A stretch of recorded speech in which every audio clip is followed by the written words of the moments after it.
Assalamualaikum warahmatullahi wabarakatuh. Perkenalkan, saya Elca Atifa dengan NIM 2414010288. Saya dari kelas PAIH dari kelompok 5 akan menjelaskan seperdua awal dari judul organisasi kurikulum. Pada kesempatan kali ini, saya akan mempresentasikan materi mengenai organisasi kurikulum. Sebelum masuk ke pembahasan utama, mari kita bayangkan jika sebuah bangunan yang megah dan kokoh. Bangunan tersebut tidak mungkin berdiri tanpa perencanaan yang matang. Di balik setiap bangunan terdapat desain yang mengatur letak, fungsi, dan hubungan antar bagian hingga seluruh komponen dapat bekerja secara harmonis. Hal yang sama juga berlaku dalam pendidikan. Pendidikan tidak cukup hanya memiliki materi pembelajaran yang banyak dan berkualitas. Materi tersebut harus diorganisasikan dengan baik agar mudah dipahami oleh peserta didik dan mampu mencapai tujuan pendidikan yang diharapkan. Oleh karena itu, organisasi kurikulum menjadi salah satu aspek penting dalam sistem pendidikan. Lalu di sini saya akan menjelaskan pengertian organisasi kurikulum. Organisasi kurikulum adalah cara menyusun atau mengatur berbagai komponen kurikulum hingga membentuk sistem pembelajaran yang terstruktur dan bermakna. Organisasi kurikulum bukan hanya mengatur jadwal pembelajaran atau pembagian materi, tetapi juga menghubungkan seluruh komponen pendidikan agar bekerja secara terarah. Dalam organisasi kurikulum terdapat 4 komponen utama, yaitu yang pertama, tujuan pembelajaran yang berfungsi sebagai arah atau sasaran yang ingin dicapai. Yang kedua, materi pembelajaran yang menjadi isi atau substansi yang dipelajari peserta didik. Yang ketiga, pengalaman belajar yang berupa aktivitas pembelajaran yang dirancang untuk membantu peserta didik mencapai tujuan. Lalu yang keempat, yaitu evaluasi yang digunakan untuk mengetahui tingkat keberhasilan proses pembelajaran. Keempat komponen tersebut saling berkaitan. Tujuannya agar menentukan materi yang menentukan pengalaman belajar dievaluasi, dan hasil evaluasi digunakan untuk memperbaiki pembelajaran berikutnya. Dengan demikian, organisasi kurikulum berfungsi sebagai kerangka yang menghubungkan seluruh komponen pendidikan agar proses belajar berlangsung secara efektif. Lalu ada prinsip-prinsip pengorganisasian pengalaman belajar dalam menyusun kurikulum. Terdapat 3 prinsip utama yang harus diperhatikan. Yang pertama, prinsip kontinuitas, yang mana prinsip kontinuitas ini berarti pembelajaran yang harus berlangsung secara berkelanjutan. Materi yang penting dipelajari kembali pada jenjang yang lebih tinggi dengan tingkat kedalaman yang semakin meningkat. Sebagai contoh, siswa SD mempelajari lingkungan hidup secara sederhana, lalu siswa SMP mempelajari pencemaran lingkungan, sedangkan siswa SMA mempelajari perubahan iklim dan isu lingkungan global. Melalui proses tersebut, pemahaman peserta didik berkembang secara bertahap. Lalu yang kedua, prinsip sekuensi, yang mana prinsip sekuensi ini berarti materi yang disusun secara berurutan dari yang mudah menuju yang sulit, dari konkret menuju yang abstrak, dan dari yang sederhana menuju yang kompleks. Prinsip ini membantu peserta didik memahami materi secara bertahap tanpa mengalami kesulitan akibat lompatan materi yang terlalu jauh.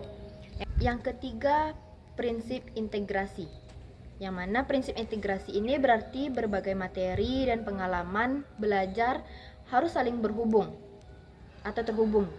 Peserta didik perlu memahami bahwa berbagai bidang ilmu memiliki hubungan satu sama lain.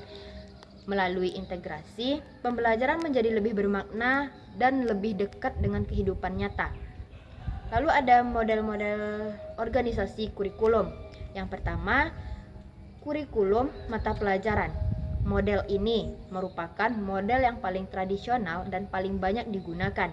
Materi pembelajaran dibagi ke dalam mata pelajaran yang terdiri sendiri seperti matematika, IPA, IPS, bahasa Indonesia, dan PAI. Kelebihannya adalah materi dapat disusun secara sistematis dan mendalam.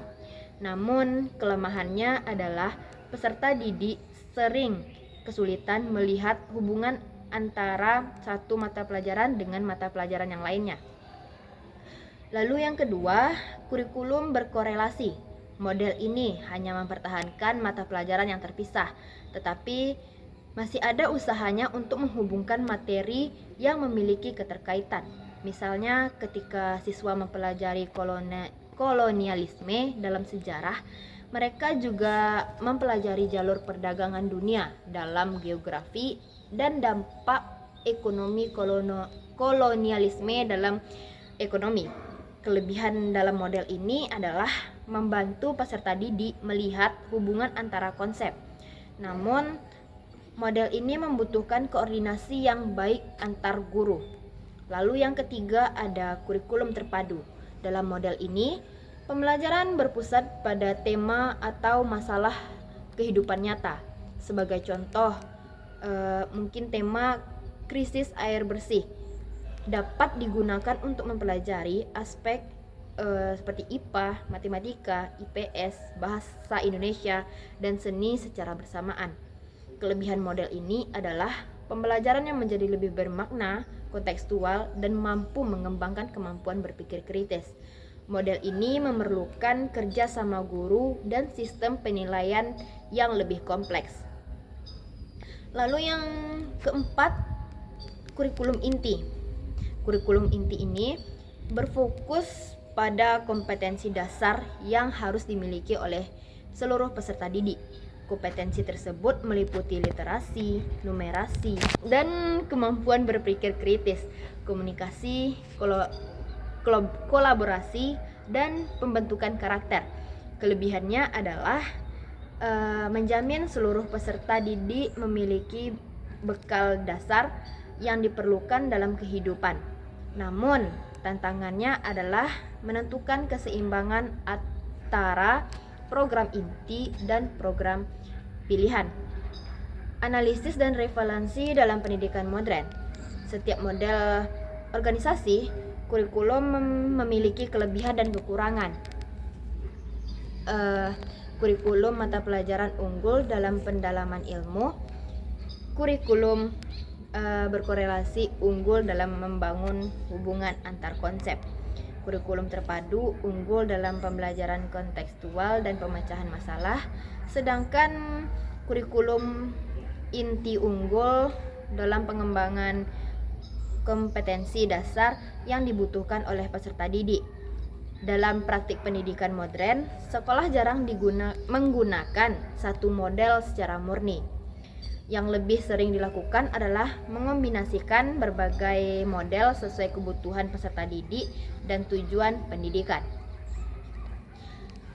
Jika dikaitkan dengan kurikulum merdeka, kita dapat melihat adanya kombinasi dari berbagai model tersebut.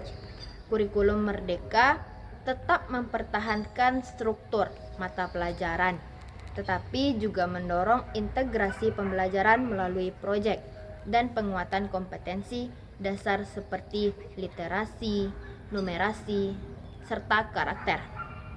Hal ini menunjukkan bahwa pendidikan modern menuntut kurikulum lebih fleksibel dan adaptif. Nah, dari semua pembahasan tadi dapat kita simpulkan, berdasarkan pembahasan yang telah dilakukan, dapat disimpulkan bahwa organisasi kurikulum merupakan aspek penting dalam sistem pendidikan karena berfungsi mengatur dan menghubungkan berbagai komponen. pembelajaran agar berjalan secara efektif. Dalam pengorganisasian, pengalaman belajar terdapat 3 prinsip utama, yaitu kontinuitas, sekuensi, dan integrasi. Ketiga prinsip tersebut membantu menciptakan pembelajaran yang berkelanjutan, terstruktur, dan bermakna. Selain itu, terdapat 4 model organisasi kurikulum. Yang pertama, mata pelajaran. Yang kedua, kurikulum berkorelasi. Yang ketiga, kurikulum terpadu. Dan yang terakhir, kurikulum inti. Masing-masing memiliki kelebihan dan kekurangan, hingga tidak ada satu model yang paling sempurna untuk semua kondisi. Lalu pada era modern, kurikulum perlu dirancang secara fleksibel dengan menggunakan berbagai pendekatan agar mampu menjawab kebutuhan peserta didik dan perkembangan zaman. Pada akhirnya, tujuan pendidikan bukan hanya menyampaikan pengetahuan, tetapi membantu peserta didik mengembangkan potensi, keterampilan, dan karakter yang perlu untuk menghadapi kehidupan di masa depan. Hanya itu yang dapat saya sampaikan. Sekian, terima kasih. Assalamualaikum warahmatullahi wabarakatuh.